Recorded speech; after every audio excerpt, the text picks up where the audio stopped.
Topic Notes 13 Sea Turtles. Next to probably a bottlenose dolphin, sea turtles are one of the most symbolic organisms that represent the ocean. People are generally fascinated by them, and for good reason. They hold many mysteries and are very interesting animals. And sea turtles are global. They can be found all over the world, especially in tropical oceans. In fact, this picture I took in Hawaii. So let's go ahead and dive in and learn all about them. Of course, here are your main ideas. Understanding that sea turtles have evolved over 150 million years ago and have a number of unique adaptations that allow them to survive in the marine environment. Sea turtles are true ocean voyagers, but female sea turtles return to the beach where they were hatched to nest. And of course, finally, coastal development, including beach renourishment and harmful fishing techniques, are threatening sea turtles locally and globally. And of course, make sure you check out your learning goals. They can be found here, but also on your learning scale in your binder.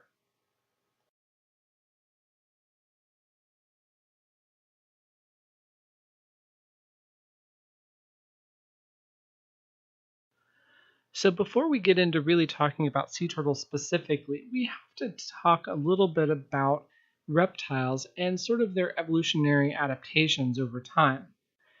First and foremost is what we call the amniotic egg, which evolved around 340 million years ago, and it allowed for the elimination of vulnerable free-swimming larvae.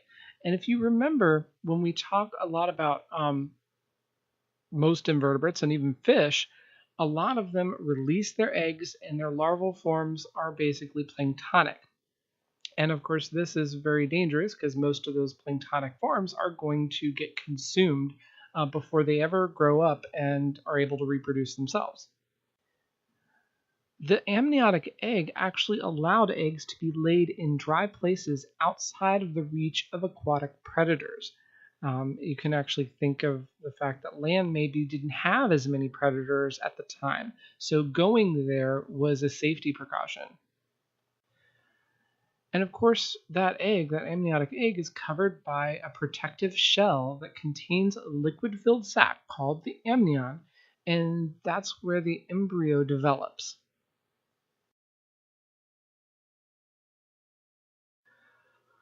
So now let's just look at some basic characteristics of reptiles. And I just so happen to have shown you pictures here of the marine reptiles that we're not talking about today. The top one there is the marine iguana, often noted for their presence in the Galapagos Islands. We also have marine crocodiles. We do have a population of them here in South Florida, down towards the southern part of the Everglades. And then we also have sea snakes. Now, we do not actually have sea snakes here in Florida. They're mostly a Pacific occurrence, especially in Indo-Pacific and around Australia. They are quite venomous, but they generally are not particularly aggressive. And of course, in general, reptiles have dry skin, epidermal scales. They have that skull with the one point of articulation. They go through respiration with lungs. They have internal fertilization. And of course, we've already touched on amniotic eggs. Now, sea turtles have remained unchanged for about 150 million years. So they're really an interesting little time capsule in terms of adaptations and evolution. Now, they are marine, of course, by definition, and they are air breathing, so they are tied to the surface. They have to come up to breathe, and they're also tied to land for laying eggs, specifically females. Now, the picture on the left is actually a fossil of a prehistoric turtle known as Archelon ichthyosaurus. The name means old turtle, and it's believed to be a close relative to the leatherbacks, and you can see just how big it really is with the man standing right there next to it. This fossil was actually found in South Dakota and believed to have lived with dinosaurs approximately 70 million years ago. Now, the diversity of sea turtles that we have in the ocean has actually gone down over time, but we do have a number of species that we're going to talk about today.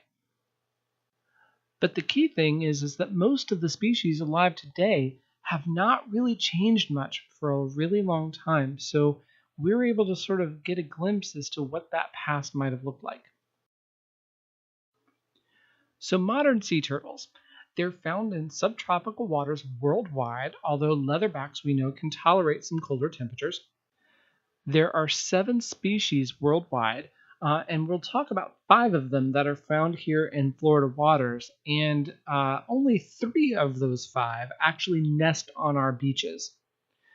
All of the species are endangered or threatened, and they're protected by federal, state, county, and municipal laws here in the States. And of course, elsewhere, there is a bit of a varying amount of protection depending on the country you're looking at. The green turtle here on your right is actually Tiffany. She is a regular at the Blue Heron Bridge, at least for the last couple of years, and she tends to hang around and munch on seagrass. Now, there are some misconceptions about turtles, and especially about their shells. Now, their shells are fused with their skeleton, so they cannot be removed from their shell at all.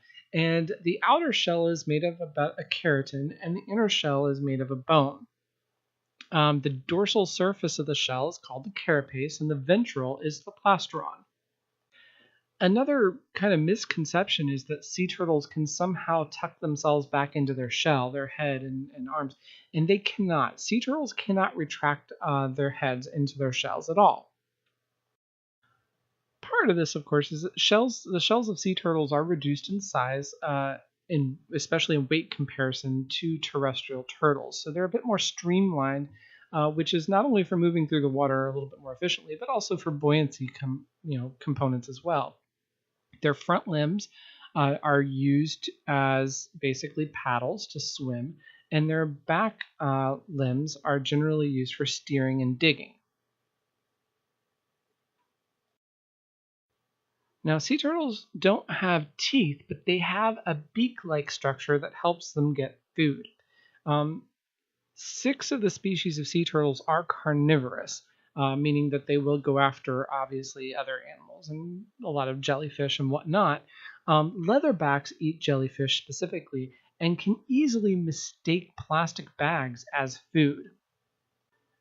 Now, talk about some cool adaptations. The leatherback's mouth is actually imaged on the picture on the right, and you can see all of these little kind of knobby, pokey things coming out of its mouth all the way down its esophagus. Well, they're called esophageal papillae, and they're cartilaginous and they are spiky, and they basically help the turtle hold on to the jellyfish as it's eating them, and it helps protect them from the stinging cells of the jellyfish that they're consuming.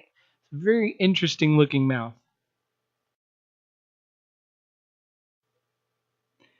Now, I mentioned 6 of the sea turtle species were carnivorous, and 1 is herbivorous, and that is, of course, the green sea turtle. They like to eat a lot of seagrasses.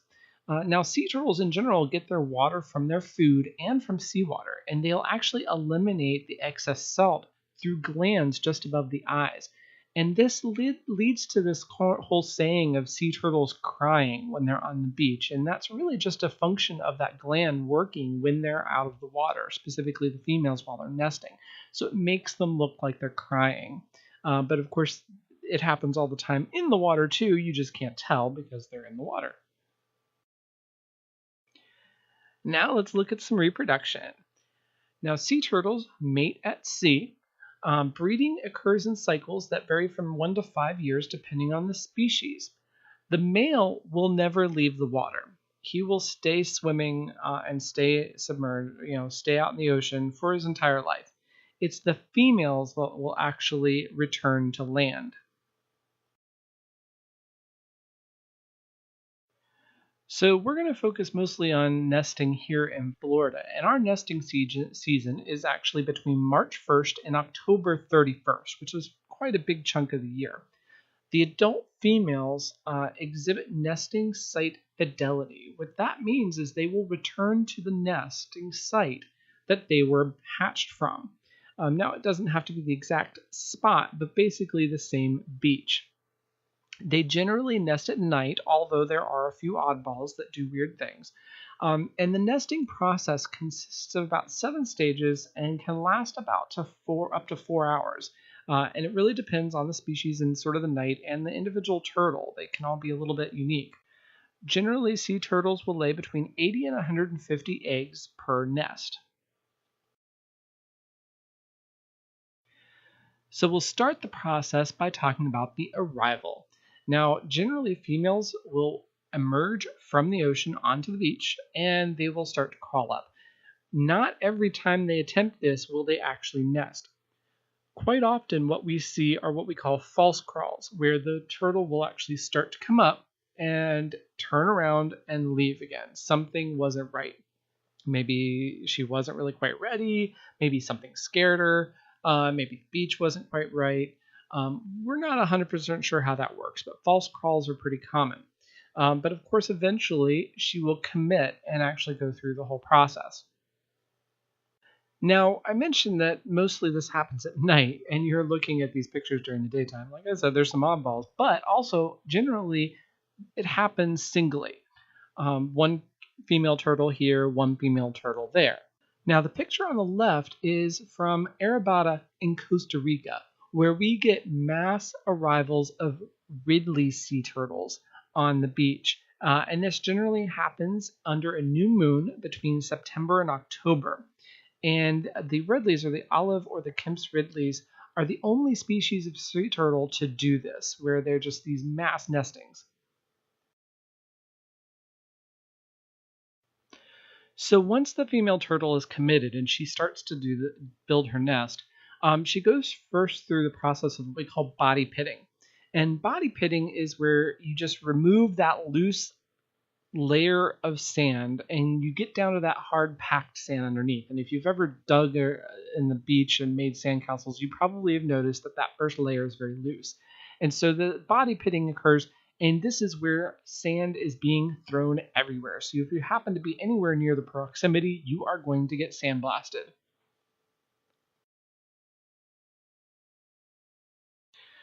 Now, once the turtle has kind of gotten past that loose sand after the body pitting, they'll start to actually dig the nest. And they dig their nest with their rear flippers. They can't even see what they're doing, but they make this column that goes down into a wider egg chamber below the surface. It's really amazing to watch them do this and how very specific and targeted their movements are.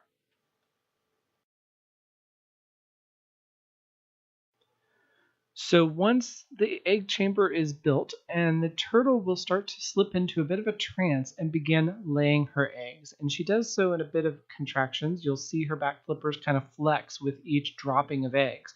And this will continue until they're all out. Now, once the turtle is done, she will begin the process of burying the nest. And this first starts with what we call tamping, where the rear flippers bury the eggs and pack down the sand really tight. Then we have the opposite of the body pitting. We have the camouflaging. This is where sand begins to fly again because the turtle needs to replace that loose top layer of sand to protect her nest. She does this in a way that makes you very uncertain where the actual nest is. Now, of course, this is because there are plenty of other predators on the beach now. We've got raccoons and whatnot. And of course, there's even people that will actually poach these eggs, unfortunately. And of course, the final step here is to head back into the ocean. And again, this is a very long, arduous process for these animals. They are not used to gravity. They're used to being in the water. They're very large and heavy. And so this whole process is a bit of a workout for these female turtles. And you can really tell that sometimes they struggle with it as they're heading back into the water. And there's a few things to really make note of here. And first is, if you have never gotten to see a sea turtle go through this whole process of nesting, I highly recommend you do it. However, you need to go to an actual organization that's licensed to do these things.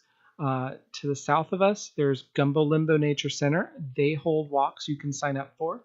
And then there's also to the north of us a MacArthur Beach State Park. They also carry on some walks that you can sign up for.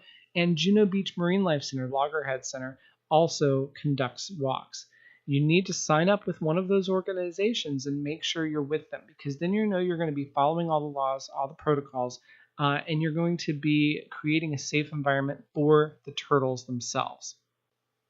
We are actually only allowed to bring people out to see loggerhead turtles. And one of the reasons for that is that green turtles and leatherbacks tend to get frightened by people, and they can stop doing whatever they're doing and actually head back into the ocean and drop their eggs as they go, which would be a disaster for them.